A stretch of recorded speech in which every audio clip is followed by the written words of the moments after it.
제목으로 오늘 본문의 말씀을 함께 나누도록 하겠습니다.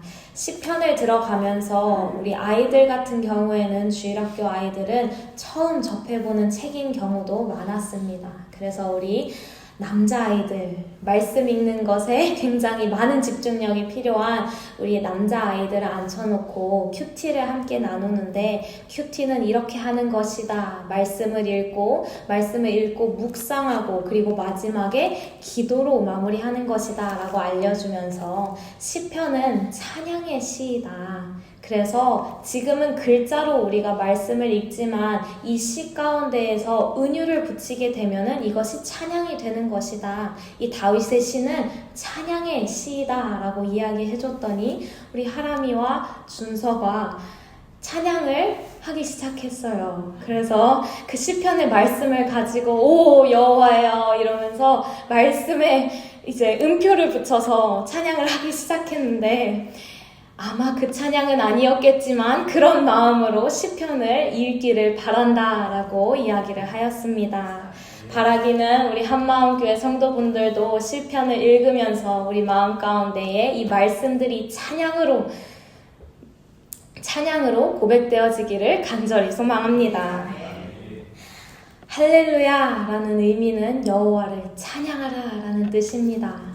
그래서 이 시편을 보다 보면 계속해서 외치고 있습니다. 할렐루야, 할렐루야. 하지만 고난 가운데서도 이 할렐루야가 먼저 나와야 한다라는 것을 우리는 또한 알 수 있습니다. 찬양은 하나님의 은혜를 기억하면서 시작이 됩니다. 하나님의 크신 은혜와 그 크신 은혜로 구원을 받을 우리의 모습을 보며 그 말씀을 약속을 붙잡으며 찬양하는 다윗의 시입니다. 하나님의 은혜와 그 약속들을 기억하며 우리는 여호와를 경외함이 지혜의 근본이다라는 말씀을 본문에서 찾아볼 수 있습니다. 우리가 낙심하고 흔들리는 이유는 주님께서 우리에게 은혜를 부어주시지 않은 것이 아니라 그 은혜를 까먹고 잊어버리고 그리고 때로는 망각하기 때문입니다. 그래서 우리는 오늘의 말씀을 통해 하나님의 은혜를 다시 한번 기억하는 복된 시간이 되기를 간절히 소망합니다. 우리 함께 본문의 말씀 1절에서 4절 다시 한번 읽어보도록 하겠습니다. 할렐루야, 내가 정직한 자들의 모임과 회중 가운데서 전심으로 여호와께 감사하리로다. 여호와께서 행하시는 일들이 크시오니 이를 즐거워하는 자들이 다 기리는도다.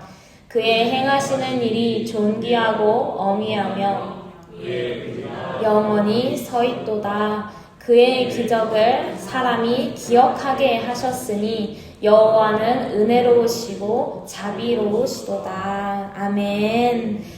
보시면 1절의 말씀에 내가 정직한 자들의 모임과 회중 가운데서 전심으로 여호와께 감사하리로다 라고 고백합니다. 부분적으로 아니고 나의 힘과 능력으로 조금만 하는 것 아니고 전심으로 주님께 감사해야 한다라고 합니다. 하나님의 의와 기적을 기억하는 사람들 적당히 찬양할 수 없을 줄 믿습니다. 우리는 전심으로 주님 앞에 할렐루야 외치며 주님께 감사하고 찬양함으로 나아가야 하는 줄 믿습니다. 우리가 하나님께서 행하신 그 표적들이 마음 가운데 기억되는 한 우리는 이 찬양이 끊이지 않을 것입니다. 진정한 찬양, 이 할렐루야의 외침이 터져 나올 줄 믿습니다. 경외함은 은혜를 기억함으로 시작되고 그 감사함으로 찬양할 때 진정한 예배가 되어지는 줄 믿습니다. 5절과 9절을 이어서 보면 주님께서는 주님을 경외하는 자들을 굶기지 않으신다라고 말씀하십니다. 우리 함께 5절의 말씀 읽도록 하겠습니다. 여호와께서 자기를 경외하는 자들에게 양식을 주시며 그의 언약을 영원히 기억하시리로다. 아멘. 인간은 약속을 어길지라도, 인간은 그 신실하신 약속을 까먹을지라도 주님께서는 그 언약을 영원히 기억하고 계시는 줄 믿습니다. 주님께서는 주님을 경외하는 자들, 주님께 나아가 찬양하는 자들에게 일용할 양식을 주신다라고 약속하고 계십니다. 백성들에게 베푸신 그 구속의 사건, 그 구원의 사건은 영원할 것입니다. 그리고 그것을 믿고 우리가 기억하는 한 주님께서는 우리에게 일용할 양식을 부어주실 것이고 은혜를 부어주실 줄 믿습니다. 주님께서는 이 약속을 그저 땅에 떨어지지 않게 하셨습니다. 이 약속을 책임지시는 신실한 하나님이십니다. 우리는 머리로, 마음으로, 삶으로, 그리고 내 영혼으로, 전심으로 기억하여 주님을 찬양해야 하는 줄 믿습니다. 병원에서 보면 병원에 마지막 날을 맞이하는 사람들이 많지 않습니까? 그 가운데에 치매가 있으신 분들도 있고, 가족들을 기억하지 못하시는 분들도 있고, 혹은 이제 뇌사 상태에 빠지거나 가족들을 알아보지 못하는 경우가 여러 상황이 있습니다. 그 가운데서도 치매가 있음에도 불구하고 내 가족들을 못 알아볼지라도 찬양을 잊어버리지 않는 것이 얼마나 신기한지 모릅니다. 삶 동안 그들이 찬양으로 주님 앞에 나아가고 정말 온전히 전심으로 주님 앞에 예배로 나아갔을 때에 그들은 찬양을 잊어버릴 수 없었습니다. 그들의 모습을 보며 우리는 깨달아야 하는 줄 믿습니다. 그렇다면 이 모든 하나님의 은혜와 그 표적들을 경험한 자들은 어떻게 살아가야 할까요? 우리 함께 오늘 본문의 10절의 말씀 함께 읽도록 하겠습니다. 여호와를 경외함이 지혜의 근본이라. 그의 계명을 지키는 자는 다 지각을 가진 자이니 여호와를 찬양함이 영원히 계속되리로다. 아멘. 지혜의 시작은 나의 경험이 아니고 나의 지식이 아닙니다. 지혜의 시작은 주님의 은혜를 기억하면서 시작이 됩니다. 하나님께 두렵고 떨림으로 순종함으로 나아갈 때 하나님의 경외함이 진정으로 우리 마음 가운데서, 우리 삶 가운데서 그 경외함이 살아날 때 우리는 지혜를 얻을 수 있다라는 것입니다. 지혜를 가진 자에게 하나님은 세상을 이길 훌륭한 지각을 더해 주실 줄을 믿습니다.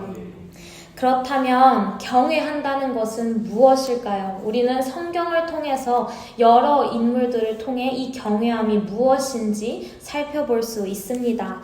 창세기 22장 12절 함께 보도록 하겠습니다. 사자가 이르시되 그 아이에게 내 손을 대지 말라. 그에게 아무 일도 하지 말라. 내가 내 아들 내 독자까지도 내게 아끼지 아니하였으니 내가 이제야 내가 하나님을 경외하는 줄을 아노라. 아멘. 아브라함은 아들을 아끼지 않은 순종, 아들까지 아끼지 않은 경외함을 주님 앞에 보였습니다. 그렇다면 의인의 삶을 살았던 욥의 모습은 어떠했습니까? 함께 욥기서 1장 1절의 말씀 봉독하도록 하겠습니다. 우스 땅에 욥이라 불리는 사람이 있었는데 그 사람은 온전하고 정직하여 하나님을 경외하며 악에서 떠난 자더라. 아멘. 하나님을 경외하며 악에서 떠난 욥은 온전하고 정직한 모습으로 주님 앞에 섰습니다. 그렇다면 모세와 이스라엘 백성들은 어떠한 모습으로 주님 앞에 섰을까? 우리 함께 출애굽기 14장 30절의 말씀 한 목소리로 읽도록 하겠습니다.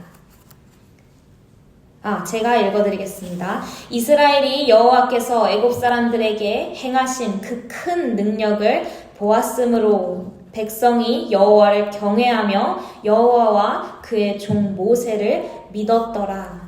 죽음으로부터 그들은 구원받았고 그들은 경외함으로 주님 앞에서 하나님을 믿을 수밖에 없었습니다. 하나님께서는 그들에게 믿음을 심겨주셨습니다. 그렇다면 우리는 어떠한 모습으로 서야 합니까? 함께 시편 33편 8절의 말씀 함께 읽도록 하겠습니다. 제가 못 넣었나 봅니다. 제가 읽어드리겠습니다. 시편 33편 8절의 말씀입니다. 온 땅은 여호와를 두려워하며 세계의 모든 거민은 그를 경외할지니라. 아멘. 하나님이 가장 아끼고 찾으시는 사람, 주님을 경외하는 사람인 줄을 믿습니다.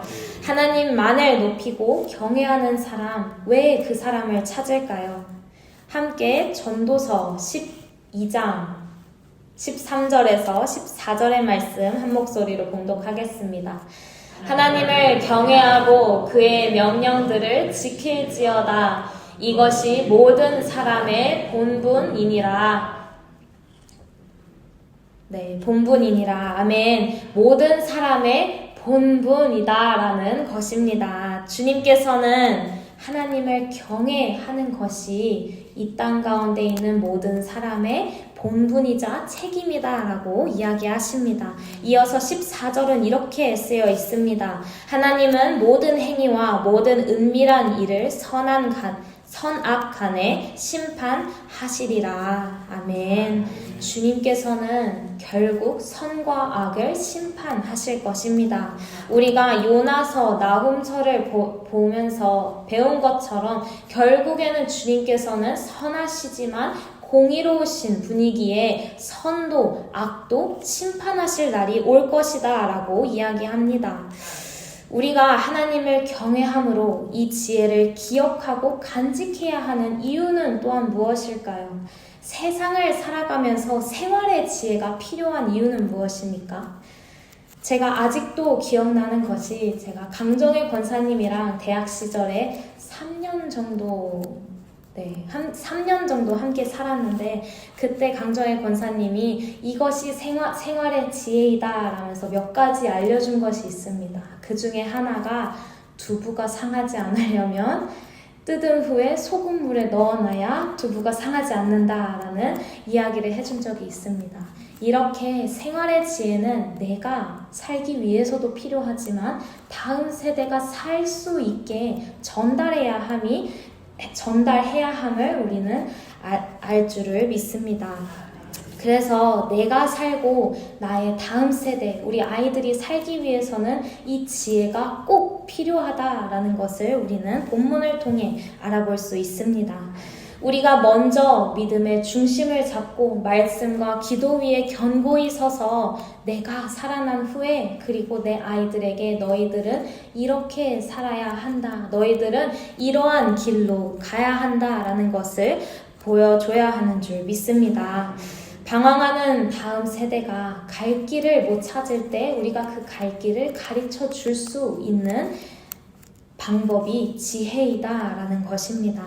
살고 싶지 않다. 나는 이 세상 왜 살아가야 되는지 모르겠다라고 이야기하는 아이들에게 소망을 심겨줄 수 있고 그 아이들에게 복음과 구원을 가르쳐 줄 수 있는 통로 또한 지혜를 통해 나타난다라는 것입니다. 우리가 먼저 고난 가운데에 마주하는 모든 질문들과 그 어려운 가운데에 응답을 받고 해결을 받고 주님 앞에 간절히 부르짖게 되면은 그 지혜가 쌓이고 경험이 쌓여 우리 다음 세대에게도 그것을 물려줄 수 있습니다. 우리가 먼저 그리하여 말씀과 기도로 무장되어야 하는 줄 믿습니다. 우리의 마음이 세상의 유혹과 그리고 환경에 따라 갈대처럼 흔들려서는 안 됩니다. 지금 겪고 있는 우리의 고난과 그런 아픔들이 우리를 무너뜨리는 시험이 아니라 지금의 우리를 견고히 바로 서게 해주는 과정인 줄을 믿습니다.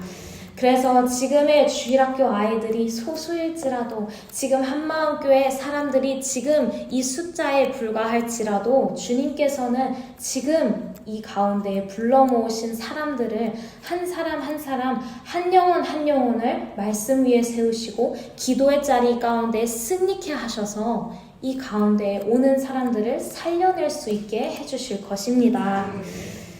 다만 바라기는 과거를 돌아보고 뒤를 돌아보며 후회하거나 낙심하지 않으시길 소망합니다. 과거의 은혜에만 머물러 있는 것이 아니라 그 은혜를 발판 삼아 우리가 오늘을 살아가고 내일을 꿈꿀 수 있는 줄 믿습니다.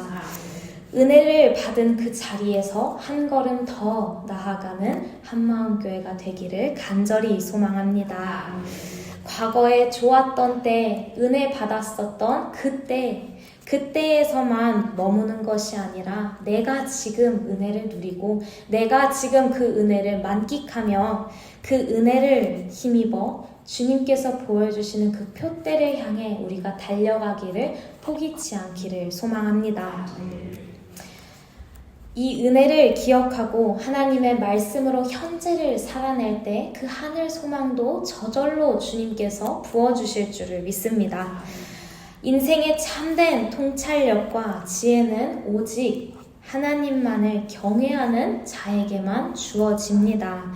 그 말씀 앞에 무릎 꿇는 자들에게만 지워집니다. 말씀으로 우리가 우리의 머리와 마음을 채울 뿐만이 아니라 정말 삶으로 그것을 채워나가서 삶으로 말씀을 살아내고 아이들에게 그 말씀을 가르치는 한마음교회가 되기를 간절히 소망합니다. 갈대처럼 흔들리던 우리의 마음을 말씀으로 붙잡고 기도의 자리 가운데서 주님과의 관계를 깊이 묵상하고 경험하며 그 아이들 가운데에 우리의 다음 세대 가운데에 경외함이 무엇인지 가르쳐 줄 수 있기를 소망합니다. 그럴 때에 우리가 먼저 주님 앞에 경외함으로 서서 주님 안에 그 품 안에 그 날개 아래 그 은혜를 만끽하며 누리고 기억할 때에 우리의 다음 세대들도 우리의 아이들도 이 가운데로 주님 안으로 주님의 곁으로 돌아올 줄을 믿습니다. 우리 마지막으로 본문의 10절 고백하고 예배를 마치도록 하겠습니다. 여호와를 경외함이 지혜의 근본이라 그의 계명을 지키는 자는 다 훌륭한 지각을 가진 자이니 여호와를 찬양함이 영원히 계속되리로다. 아멘. 어떠한 상황 속에서도 뒤돌아보지 않고 오직 주님만을 바라기를 소망합니다. 삶의 모든 순간마다 영원한 찬양인 할렐루야만을 외치며 주님 앞에 나아가길 간절히 소망합니다. 그러한 지혜로운 한마음교회 성도분들 되기를 간절히 축복합니다.